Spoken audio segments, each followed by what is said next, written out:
తిరుపతి లడ్డూను గత పాలకులు అపవిత్రం చేశారని ఆంధ్రప్రదేశ్ రాష్ట్ర పౌర సరఫరాల కార్పొరేషన్ డైరెక్టర్ జనసేన పార్టీ రాష్ట్ర కార్యదర్శి బోడపాటి శివదత్ ఆరోపించారు. తిరుపతి లడ్డూ అపవిత్రం జరిగినందుకు ఏపీ రాష్ట్ర ఉప ముఖ్యమంత్రి పవన్ కళ్యాణ్ చేపట్టిన 11 రోజుల ప్రాయశ్చిత దీక్షకు సంఘీభావంగా అనకాపల్లి జిల్లా ఉపమాక టీటీడీ దత్తత శ్రీ వెంకటేశ్వర స్వామి దేవస్థానం వరకు శివదత్ 20 కిలోమీటర్లు పాదయాత్ర చేపట్టారు. ముందుగా పాండురంగ స్వామి దేవస్థానంలో జనసేన నాయకులు తోట నగేష్, ఆకేటి గోవిందరావు, టీడీపీ నాయకులు పెదిరెడ్డి చిట్టిబాబు కలిసి శివదత్ ప్రత్యేక పూజలు నిర్వహించారు.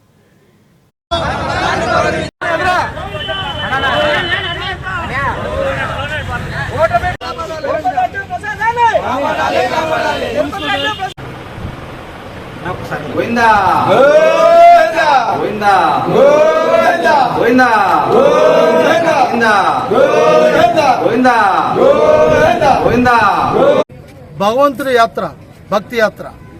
ఇది పవన్ కళ్యాణ్ గారు మన మతాన్ని ప్రేమించాలి, పరమతాన్ని గౌరవించాలి, అందరినీ ఒకేలా చూడాలి, ప్రతి మతం యొక్క పవిత్రతని కాపాడాలని చెప్తుంటే జగన్మోహన్ రెడ్డి గారు ఎలా రెచ్చగొట్టాలో తెలియక ఆయన అధికారంలో ఉన్నప్పుడు గతంలో కుల చిచ్చు పెట్టాడు అమలాపురంలో, ఇప్పుడు మత చిచ్చు పెట్టడానికి ప్రయత్నిస్తున్నారు తప్పితే కానీ పవన్ కళ్యాణ్ గారు వైసీపీ పార్టీని కానీ జగన్మోహన్ రెడ్డిని కానీ లేకపోతే మరి ఇతర మతాలను కానీ ప్రశ్నించలేదు.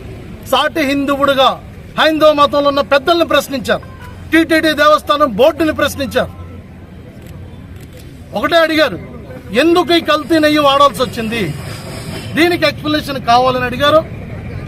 మన రాష్ట్ర ముఖ్యమంత్రి వర్యులు నారా చంద్రబాబు నాయుడు గారు, అలాగే ఉప ముఖ్యమంత్రి వర్యులు శ్రీ పవన్ కళ్యాణ్ గారు, అలాగే దీని మీద విచారణ చేపట్టాలని చెప్పి తిరుపతి దేవస్థానంలో అన్ని విధాలుగా కూడా పోలీస్ శాఖకి మరి పర్మిషన్ ఇచ్చినటువంటి హోంమంత్రి వర్యులు అనిత గారు, మరి ఇతర ప్రభుత్వంలో ఉన్న ప్రతి మంత్రి వర్యులకి కూడా ప్రత్యేక ధన్యవాదాలు తెలియజేస్తున్నాం.